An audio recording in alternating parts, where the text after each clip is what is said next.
Hey guys, I know that this channel is currently focused on Kingdom Hearts, but I do like to play other games, and other games include Smash Brothers.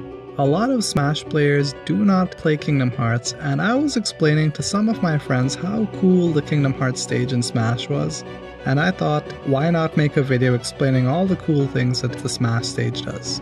Before I start, a huge shout out goes to the Upper E channel, which I got the footage of just the stage without any characters in it, and another shout out to the Novayon channel that gave the link to a website called noclip.website. Noclip basically lets you take a camera around different worlds in the game, which will be the footage that you guys will see for a good chunk of the video. And without further ado, let's start. The first thing I want to talk about is the platform that Sora and the Smash characters fight on. The big heart symbol in the center is just a basic Heartless symbol.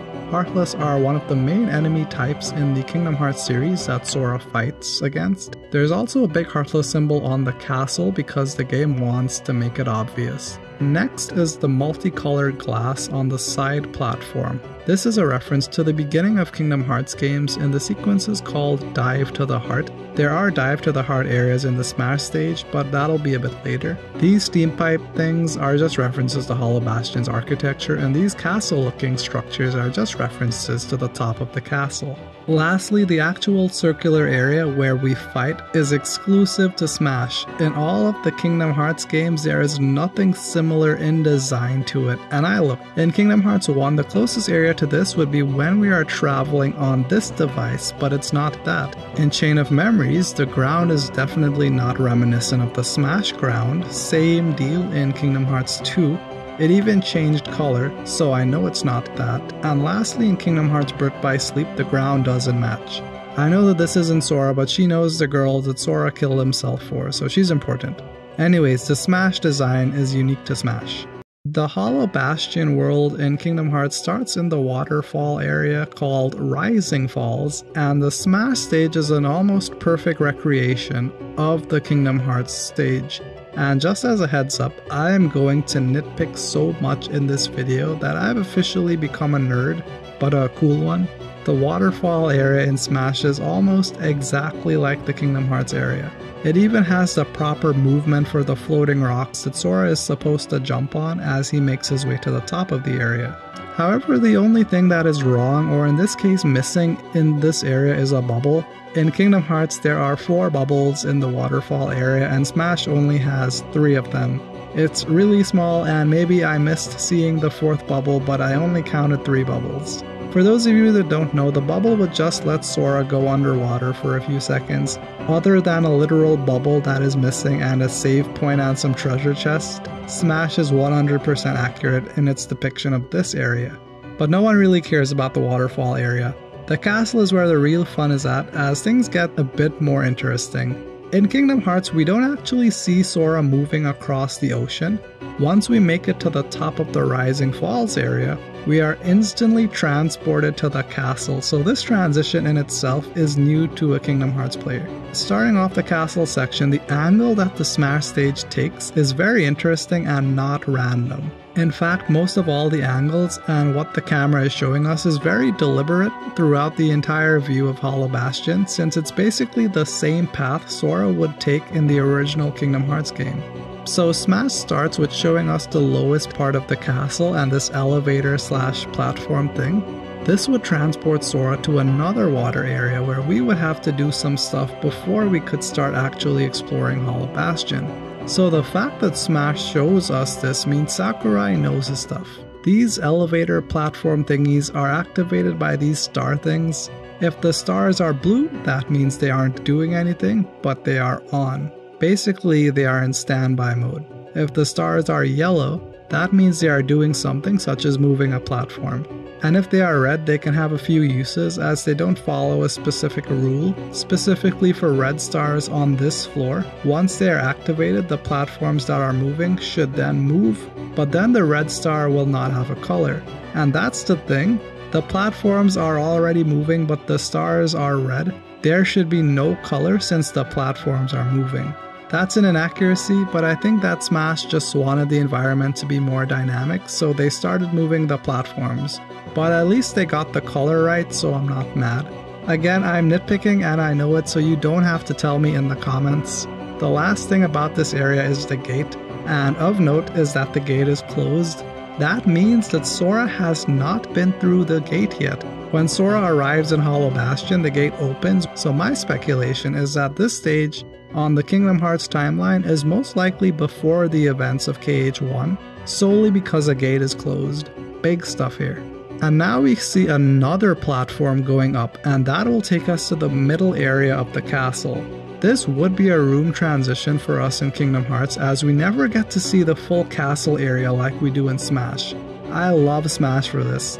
And again guys, the way the camera angle gets the path the elevator takes from the bottom area is exactly the path that Sora takes in Kingdom Hearts. We would then get on this platform and have to fight some enemies as we wait to get to the other side. We would then see this big heartless symbol as we transition over to the right. Of course, Smash shows us the platform already making it to the right first, so it doesn't obscure the view of the center of the screen. I love that they kill those crucial few seconds by going to the top of the castle before then coming back down to the center to let us gaze at the big heartless symbol. Finally, we are at the highest and last part of the outer castle where Sora can explore. We start moving from left to right in this shot because Sakurai knows his stuff. What I want you guys to notice is that there are 4 stars and all 4 of the stars are on. The stars are also the right colors, so good job Smash. It may be a bit hard to see, but trust me, there are 4 of these stars. And this is the cool thing. As the camera keeps panning right and blocks the blue star at the top left, the blue star will lose power or something when the pipes are blocking it. This is actually wrong. That blue star never shuts off. It is always on. And the blue star does not move this block either. It changes the pathway for one of the platforms, not the block. In fact, there is no middle spot for the block to line up to. The star on the bottom left moves the left block all the way up or down. The blue star changes the pathway of a platform. This star on the right of the block just moves the left block up and then straight up disappears after you use it. And this star on the bottom right just moves the right block, so there is no conceivable way for the left block to line up with the right block in the center like that. I think that Smash wanted to show the heartless symbol on the block again, but sometime I gotta let the nerd out. Another cool thing is because the block is moved, we can actually see one of the secret areas underneath the block which Sora can enter in Kingdom Hearts for a free treasure. And again, Smash did a fantastic job of recreating the castle or just creating it. We have never gotten to see the entire castle in one shot with this level of detail, especially from the top or sides, so this is new to everyone, which includes Kingdom Hearts fans. I cannot say that enough.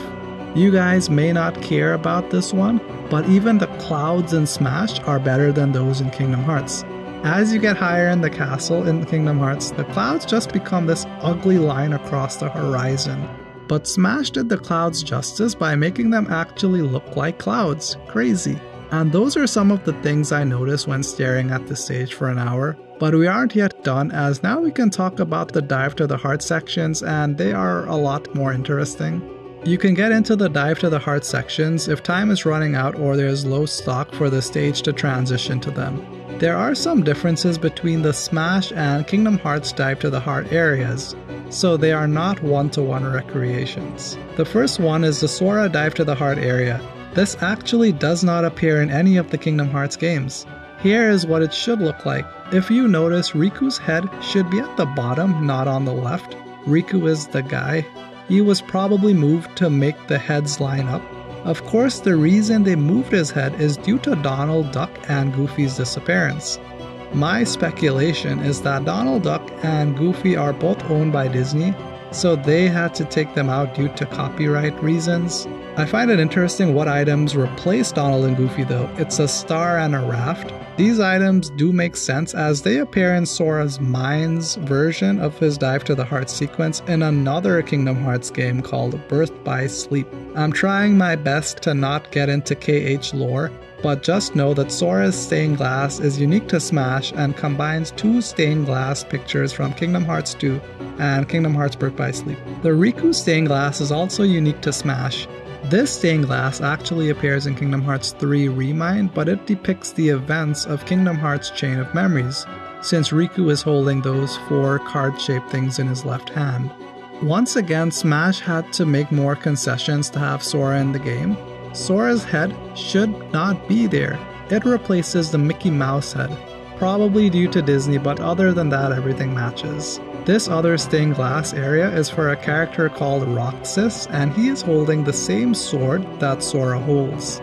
You can even see the Mickey Mouse head on this stained glass, so I guess this picture got approved to be in Smash, or someone is going to be fired because this slipped through. But this is a one-to-one recreation between Smash and Kingdom Hearts. This next stained glass is for a character called Xion, and this one is pretty interesting as this is also a one-to-one recreation between Smash and Kingdom Hearts. The cool thing is that the Xion stained glass has never actually appeared in any Kingdom Hearts game in a playable area. It was first introduced in the mobile Kingdom Hearts game called Unchained Key, but that game got shut down in 2021, and it's in the music Kingdom Hearts game Melody of Memory, but it's literally just this picture that you can stare at. So currently, this is the only way that you can see this stained glass picture in a gameplay scenario that you do not have to spend hours trying to unlock. This one is for a character called Terra. Everything in his stained glass is mostly right. The only difference is the outside perimeter. It's supposed to have Mickey Mouse heads on the perimeter instead of the symbols we get in Smash. This one is for a character called Ventus, and I'm happy to say that Ventus's stained glass is exactly the same between Smash and Kingdom Hearts. I know that Ventus looks like Roxas, but trust me, it's a different character. The last stained glass is for a character called Aqua, and this is also very accurate in its depiction as nothing is apparently off, and this one is very hard to spot the difference in. But once again, Smash had to remove the Disney imagery from its background. If you look at the original on the corners of the stained glass, you will be able to see the edges of Mickey Mouse heads on both sides of Aqua, but these are replaced by these heart symbols in Smash. I know it's hard to see, but trust me, it's replaced. And that's it for the video, guys. I hope you all enjoyed my Smash Kingdom Hearts stage analysis and maybe learned something.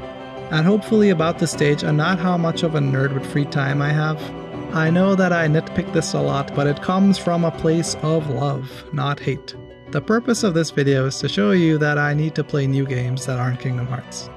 I want to give the Smash team that made this huge props. In every Kingdom Hearts game that has ever released as of the making of this video, we have never gotten to see how all of the areas in Hollow Bastion line up into one single contiguous structure.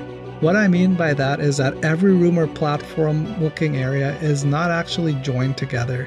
In the actual game of Kingdom Hearts, we do not see all of the pieces of the castle we explore. They are rooms that we transition into that is separated by a black screen. It's left to the imagination of the player in Kingdom Hearts rather than shown to us like in Smash. Me falling down here is the closest that we get to having all the rooms next to each other.